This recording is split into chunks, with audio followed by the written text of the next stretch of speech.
Cukup besar di sisi korporasi, ya, kemudian di kartu kredit juga besar, di commercial and retail, dan yang mungkin cukup unik kita cukup banyak di multifinance, pembiayaan multifinance. Jadi ke depan ini kita akan tetap continue di dua hal. Yang pertama adalah di sisi korporasi, yang kedua di multifinance. Karena kita melihat bahwa dua sektor ini sektor yang kalau kita lihat kan ada tiga kelompok nasabah yang yang ketahanannya kuat, yang kedua adalah yang tumbuhnya cepat, yang ketiga yang slow starternya. Oke. Nah, kita ambil yang pertama dulu, yang ketahanannya kuat. Karena saat ini masih banyak situasi yang uncertainty yang membuat imun tubuhnya belum solid. Jadi kita pilih yang orang-orang yang solid dulu, yaitu korporasi yang sudah teruji dalam masa COVID ini stabil, dan multifinance yang memang masuk kepada sektor-sektor di konsumtif tapi yang produktif. Ya. Oke, Pak Padi, tadi juga kita sempat membahas terkait GWM begitu ya, yang dinaikkan oleh Bank Indonesia. Di mana kalau kita bicara juga terkait kesiapan Bank Mega sendiri untuk menghadapi hal ini, seperti apa? Yang pastinya juga khususnya untuk penyaluran kreditnya. Ya, saya kira GWM ini salah satu alat untuk kontrol uang beredar ya. Karena pemerintah juga harus jaga inflasi. Uang beredar ini kalau terlalu banyak juga bahaya ya. Apalagi ditambah dengan harga-harga komoditi yang tadi naiknya cukup signifikan sehingga membuat harga-harga barang akan naik. Nah, GWM ini dari mulai Juni sampai nanti September akan naik cukup signifikan sampai dengan 9%, yang menurut saya cukup banyak menarik uang beredar masuk ke central bank. Buat bank secara umumnya saya kira impact-nya mungkin kecil, karena sejak 2 tahun, 3 tahun terakhir ini likuiditas kita cukup banyak. Seperti contoh Bank Mega sendiri memang selalu kita jaga LDR antara 60-an%. Artinya ada 40% uang yang masih nganggur, yang kita bisa invest di capital market, di bonds, ataupun di kredit. Sehingga dengan GWM ini ditarik sebagian, kita masih cukup banyak, cukup dana lah untuk memberikan kredit. Jadi strategi kredit kita tidak berubah.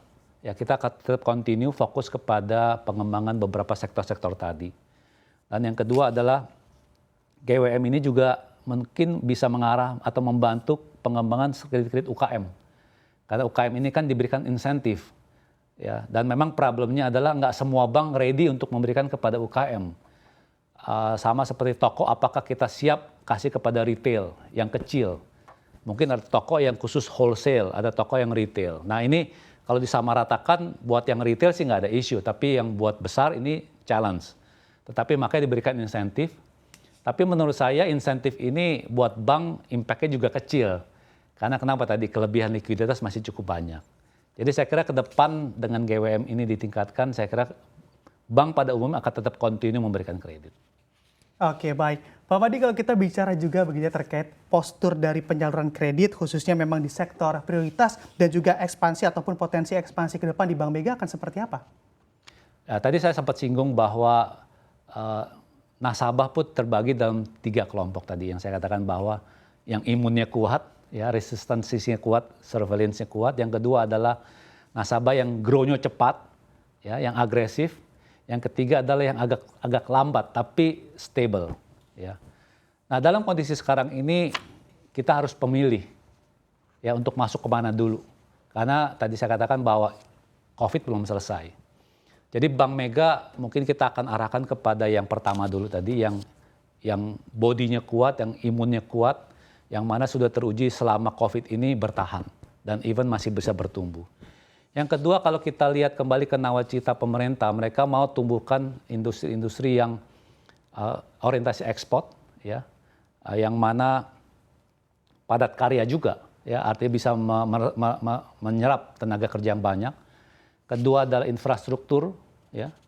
Saya kira ini Indonesia juga cukup agresif, kita juga cukup banyak aktif atau berpartisipasi dalam pemberian infrastruktur, jalan tol, PLN dan sebagainya. Kemudian ini yang kemarin Pak Jokowi juga harus resmikan, energi terbarukan, ya. Artinya bahwa pembiayaan yang relatif bukan polusinya besar, ya, untuk misalnya PLTA untuk air atau tenaga surya dan sebagainya, Otomotif juga saya kira demikian, sekarang sudah mulai banyak mobil-mobil elektrik, ya, itu juga mungkin akan ke sana. Pariwisata dan beberapa pengembangan tambang-tambang. Jadi kita juga akan lihat ke arah sana, mudah-mudahan bisa sesuai sama kebijakan pemerintah, karena kita melihat bahwa setiap bank ada kelebihan dan kekurangan. Appetite-nya berbeda-beda. Jadi kita coba masuk ke yang padat karya, kemudian infrastruktur kita masuk ke sana. Mungkin otomotif kita belum, kapasitas kita belum terlalu kuat ke sana, expertise kita juga demikian.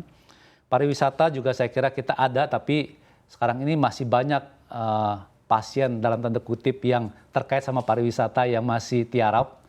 Ya, beberapa industri seperti hospitality, perhotelan, properti, mungkin masih harus tunggu tahun depan lah, ya, situasi lebih baik.